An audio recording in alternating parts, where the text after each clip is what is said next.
আসসালামু আলাইকুম মাহিরাস রেসিপি ওয়ার্ল্ডে সবাইকে স্বাগত জানাচ্ছি তালের বাপা পিঠা রেসিপিটি দেখার জন্য। এই পিঠাটা তৈরি করতে কোনো তেল বেকিং পাউডার লাগবে না, খুবই অল্প সময়ে চুলায় তৈরি করে নেওয়া যাবে। আর স্বাদের দিক থেকে তাল দিয়ে বানানো অন্য যে কোনো পিঠার স্বাদকে হার মানিয়ে যাবে। আশা করছি আজকের তালের বাপা পিঠা রেসিপিটা আপনাদের ভালো লাগবে। চলুন পিঠা বানানো শুরু করি। তালের বাপা পিঠা বানানোর জন্য আমি এখানে 1.5 কাপ তালের রস নিয়েছি। কিভাবে তাল থেকে রস বের করবেন খুবই সহজে, তার একটা ভিডিও আমার চ্যানেলে আছে, চাইলে আপনারা দেখে নিতে পারেন। লিঙ্কটা আমি ডেসক্রিপশন বক্সে দিয়ে রাখবো। এখানে আমি 2 কাপ চালের গুঁড়ো নিয়েছি। সব একসাথে তালের সাথে মিক্সড করব না, অল্প অল্প করে মিক্সড করে নিব। আসলে তালের ঘনত্বের উপরে চালের গুঁড়া কতটুকু লাগবে সেটা ডিপেন্ড করে।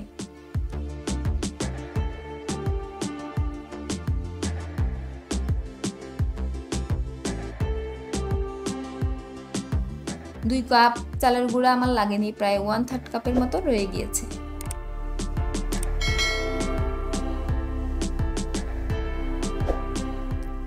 আপনারা দেখেই বুঝতে পারছেন আমি মিশ্রণটা কতটুকু ঘন রেখেছি। এই মিশ্রণটার মধ্যে এখন আমি কোনো কিছু অ্যাড করব না। একটা প্লাস্টিক র্যাপার দিয়ে র্যাপ করে রেস্টে রেখে দিব প্রায় 8 ঘন্টার জন্য। আমি সারা রাত রেখে দিয়েছিলাম চালের গুঁড়া আর তালের মিশ্রণটা। এখন প্লাস্টিক র্যাপারটা সরিয়ে আমি এই মিশ্রণের মধ্যে দিয়ে দিচ্ছি 1/2 কাপ নারকেল কোড়ানো, চিনি দিয়ে দিচ্ছি 1/4 কাপ, গুঁড়ো দুধ দিচ্ছি 1/4 কাপ, লবণ দিয়ে দিচ্ছি স্বাদ মতো।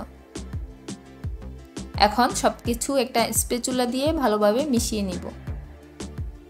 যেহেতু তালের রসে মিষ্টি থাকে তাই চিনির পরিমাণটা আপনারা আপনাদের স্বাদ অনুযায়ী দিবেন। বেশি খেতে চাইলে বেশি দিবেন, আর না দিলেও চলবে। এখন যে পাতিলে পিঠাটা বাপে দিব পাতিলটা রেডি করে নিব।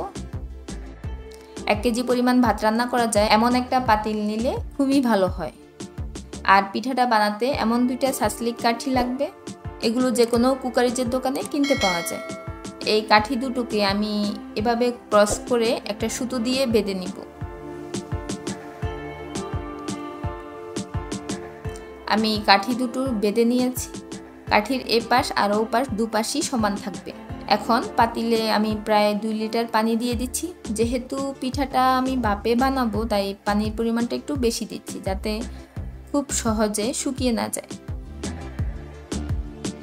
পানি থাকবে পাতিলের কাঁধ বরাবর। এখন বেঁধে নেওয়া কাঠি বসিয়ে দিচ্ছি পাতিলের উপরে।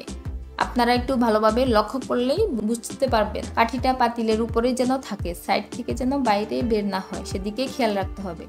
এখন এমন একটা সুতি পাতলা কাপড় নিয়েছি। যেহেতু পিঠাটা বাপ দিয়ে বানাবো তাই কাপড়টা যত বেশি পাতলা হবে বাপটা উপরের দিকে উঠে আসতে তত সহজ হবে।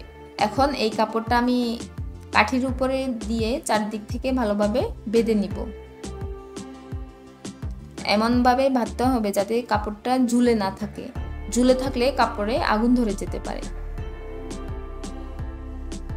আমি এমন একটা সুতো দিয়ে আবারও কাপড়টা ভালোভাবে বেঁধে নিব।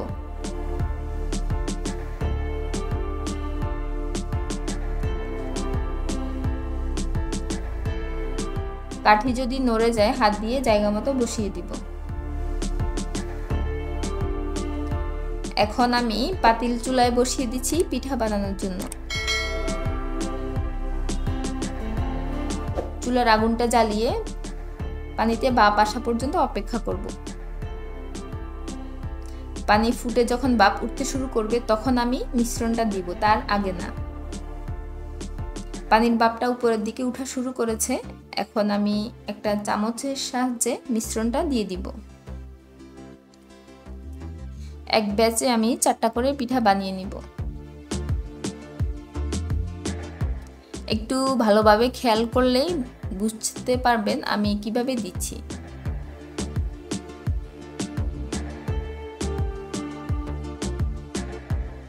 মিশ্রণটা দেয়া হয়ে গেলে আমি ঢাকনা দিয়ে ঢেকে দিচ্ছি। এক ব্যাচ হতে প্রায় 3 মিনিট সময় লাগে।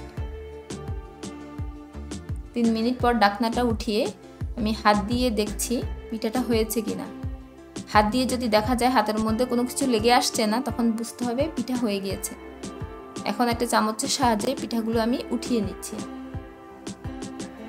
সেম প্রসেসে আমি বাকি পিঠাগুলো বানিয়ে নিব।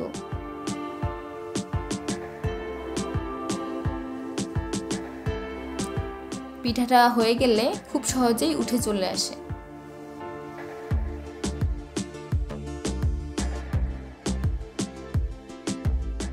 আমি একটা ভেঙে দেখাচ্ছি ভিতরে কেমন হয়েছে। পিঠার ভিতরটা দেখতে একেবারে প্যাকের মতো।